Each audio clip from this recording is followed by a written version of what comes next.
엄마, 저예요. 미선이에요. 새벽 3시 집 앞에서 들려온 이 목소리에 저는 그만 바닥에 주저앉고 말았습니다. 10년 전 결혼식 당일 아침 흔적도 없이 사라진 내 딸이 지금 문 앞에 서 있다는 겁니까? 떨리는 손으로 문을 열었을 때 그곳에 서 있던 사람을 보고 저는 비명을 삼켜야 했습니다. 그건 제가 기억하던 그 환한 미소의 딸이 아니었으니까요. 여러분, 오늘 이야기는 제 인생에서 가장 고통스러웠던 10년과 그 끝에 찾아온 진실에 관한 것입니다. 끝까지 들어주신다면 여러분도 분명 무언가를 느끼실 겁니다. 영상이 도움되셨다면 구독과 좋아요 꼭 부탁드립니다. 그럼 이제 제 이야기를 시작하겠습니다. 저는 올해 73입니다. 이제 손주도 볼 나이가 됐지만 제겐 아직도 품에 안지 못한 딸이 하나 있습니다. 아니, 있었습니다.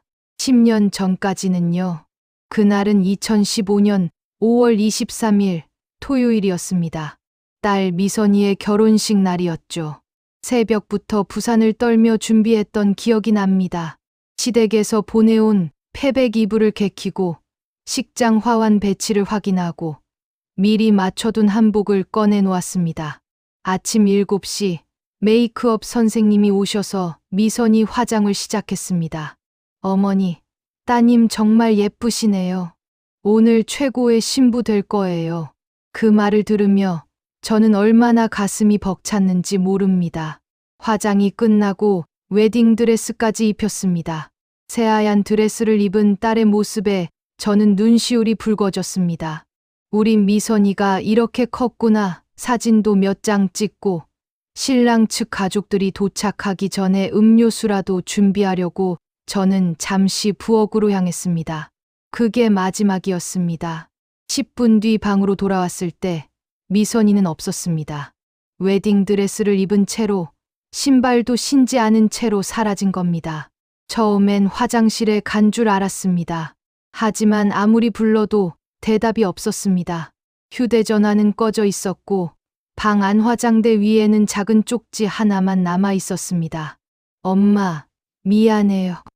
저는 이 결혼할 수 없어요. 그 글씨를 보는 순간 온 세상이 무너지는 것 같았습니다.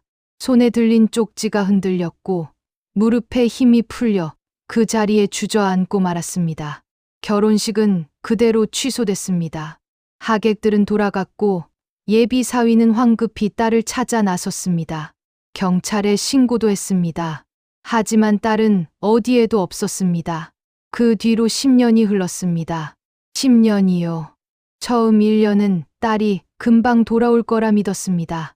엄마한테 화난 거겠지. 결혼 준비하느라 스트레스 받았나 봐. 머리 좀 식히면 돌아오겠지. 그렇게 스스로를 달랬습니다.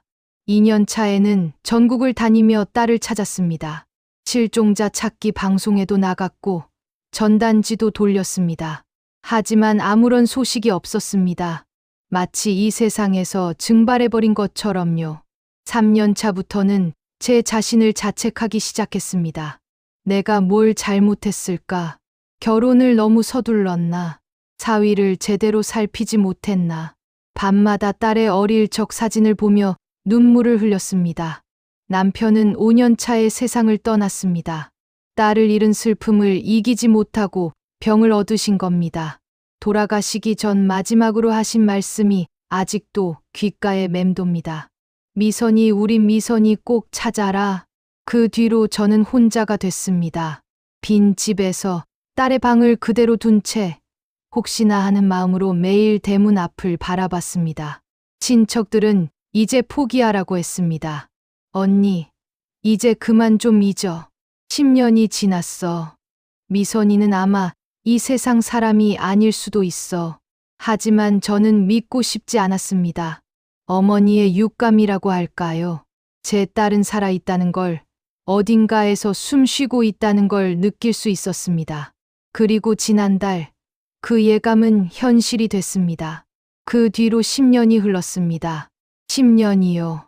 처음 1년은 딸이 금방 돌아올 거라 믿었습니다. 엄마한테 화난 거겠지. 결혼 준비하느라 스트레스 받았나 봐. 머리 좀 식히면 돌아오겠지. 그렇게 스스로를 달랬습니다. 2년 차에는 전국을 다니며 딸을 찾았습니다. 실종자 찾기 방송에도 나갔고 전단지도 돌렸습니다. 하지만 아무런 소식이 없었습니다. 마치 이 세상에서 증발해버린 것처럼요. 3년 차부터는 제 자신을 자책하기 시작했습니다. 내가 뭘 잘못했을까? 결혼을 너무 서둘렀나? 사위를 제대로 살피지 못했나? 밤마다 딸의 어릴 적 사진을 보며 눈물을 흘렸습니다. 남편은 5년 차에 세상을 떠났습니다. 딸을 잃은 슬픔을 이기지 못하고 병을 얻으신 겁니다. 돌아가시기 전 마지막으로 하신 말씀이 아직도 귓가에 맴돕니다. 미선이, 우리 미선이 꼭 찾아라. 그 뒤로 저는 혼자가 됐습니다. 빈 집에서 딸의 방을 그대로 둔 채 혹시나 하는 마음으로 매일 대문 앞을 바라봤습니다. 친척들은 이제 포기하라고 했습니다. 언니, 이제 그만 좀 잊어. 10년이 지났어. 미선이는 아마 이 세상 사람이 아닐 수도 있어. 하지만 저는 믿고 싶지 않았습니다. 어머니의 육감이라고 할까요? 제 딸은 살아있다는 걸, 어딘가에서 숨 쉬고 있다는 걸 느낄 수 있었습니다. 그리고 지난달 그 예감은 현실이 됐습니다. 3단락 10년 만에 재회, 그리고 충격 약 480자, 10월 12일 새벽 3시였습니다. 저는 잠을 설치고 있었습니다. 요즘 들어 유독 딸 생각이 많이 났거든요. 그때였습니다. 대문 두드리는 소리가 들린 게 똑똑똑. 처음엔 바람 소리인 줄 알았습니다. 하지만 소리는 계속됐습니다. 똑똑똑. 어머니 저예요. 그 목소리를 듣는 순간 심장이 멈추는 줄 알았습니다.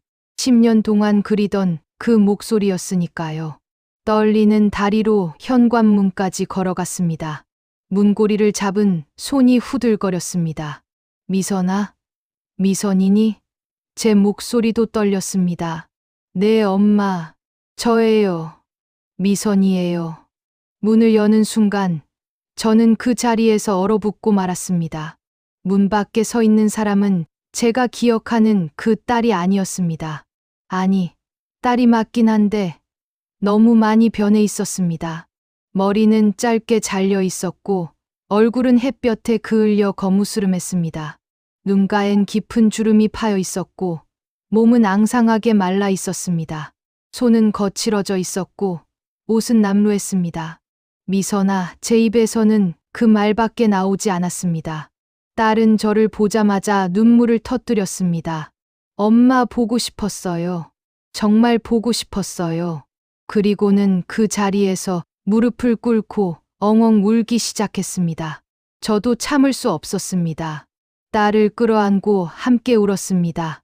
10년간 쌓였던 그리움이, 슬픔이, 원망이, 모든 감정이 눈물로 쏟아져 나왔습니다. 얼마나 울었을까요? 한참을 울고 나서야 저는 딸을 집 안으로 들였습니다. 그리고 그날 밤, 딸은 10년 동안 숨겨왔던 진실을 말하기 시작했습니다. 엄마, 사실은요. 딸은 떨리는 목소리로 말을 꺼냈습니다. 뜨거운 차를 손에 쥐고 한참을 망설이더니 입을 열었습니다. 결혼식 전날 밤, 저 그 사람 집에 갔었어요. 예비 신랑이었던 김진우 씨 집에 들렀다는 겁니다. 결혼 전 마지막으로 인사드리러 갔다고 했습니다. 근데 그때 이상한 걸 봤어요. 딸의 얼굴이 창백해졌습니다. 그날 밤 신랑 집 안방에서 들려오는 여자 목소리와 아이 울음소리를 들었다는 겁니다. 처음엔 TV 소리인 줄 알았어요. 근데 문틈으로 보니까 딸은 그곳에서 충격적인 장면을 목격했습니다. 신랑에게는 이미 다른 여자와 5살짜리 아이가 있었던 겁니다. 법적으로 이혼은 했지만 여전히 함께 살고 있었고 그 사실을 숨긴 채 미선이와 결혼하려 했던 거죠. 그 사람이 저를 발견하고는 협박했어요. 신랑은 딸에게 말했답니다. 이미 결혼식 준비는 다 됐어. 하객들도 다 오고 지금 취소하면 내 집안만 망신당해. 그냥 조용히 결혼식만 올려. 그 다음은 적당히 살면 돼. 딸은 그 말을 듣고 온몸이 얼어붙었다고 했습니다. 그날 밤 집에 돌아와서 한숨도 못 잤어요. 계속 생각했어요. 이 결혼을 하면 저는 평생 그 사람 그늘에서 벗어나지 못할 거라고요. 그래서 다음 날 아침 웨딩드레스를 입고도 도망친 겁니다. 신발도 제대로 못 신고 가방 하나만 들고 무작정 집을 나섰답니다. 엄마한테 말하고 싶었어요. 근데 말할 수가 없었어요. 결혼식 날 아침에 이런 말 하면 엄마가 얼마나 충격받을까 싶어서. 그래서 쪽지만 남기고 사라진 거였습니다. 저는 딸의 이야기를 듣는 내내 입을 다물 수 없었습니다. 그 뒤로 10년 동안 저는 떠돌아다녔어요. 딸은 서울을 떠나 지방으로 내려갔답니다. 이름도 바꾸고 주민등록도 옮기지 않은 채 일용직으로 떠돌며 살았다고 합니다. 식당에서 설거지도 하고 공장에서 일도 하고 농사일도 거들었어요. 그렇게 하루하루 견뎠어요. 왜 연락하지 않았냐고 물었습니다. 딸은 고개를 떨궜습니다. 창피했어요. 결혼식 날 도망친 딸로 엄마한테 손가락질 받을까봐, 그리고 그 사람이 저를 찾을까봐 두려워서요. 10년 동안 단 한 번도 집에 전화하지 못했답니다. 명절 때마다, 엄마 생일 때마다 집 근처까지 왔다가도 발걸음을 돌렸다고 합니다. 근데 올해 아빠 기일에 묘소에 다녀왔어요. 그곳에서 아버지 묘비를 보고 딸은 무너졌답니다. 아버지가 돌아가신 걸 그제서야 알았던 겁니다. 엄마 혼자 두고 떠난 제가 너무 미안했어요. 이제라도 돌아가서 용서를 빌어야 한다고 생각했어요. 그래서 10년 만에 집으로 돌아온 거였습니다. 저는 딸의 손을 꼭 잡았습니다. 거칠고 상처투성이인 그 손을요. 미선아, 엄마는 너한테 화난 적 없어. 내가 왜 그랬는지 이제 알겠어. 넌 잘못한 게 없어. 딸은 다시 눈물을 흘렸습니다. 이번엔 제가 딸의 등을 토닥여줬습니다. 이제 집에 왔으니까 다시는 떠나지 마라. 엄마랑 여기서 살자. 우리 둘이서. 그날 밤 저는 딸과 함께 아버지 제사상을 차렸습니다. 10년 만에 온전한 가족이 모인 밤이었습니다. 여러분, 이게 제 이야기입니다. 10년 동안 제 딸은 도망자가 아니었습니다. 자기 자신을 지켜낸 용감한 사람이었습니다. 때로는 떠나는 게 용기일 때도 있습니다. 그리고 돌아오는 것도 용기입니다. 지금도 저는 매일 딸과 함께 밥을 먹습니다. 그 10년이 아프긴 했지만 이제는 괜찮습니다.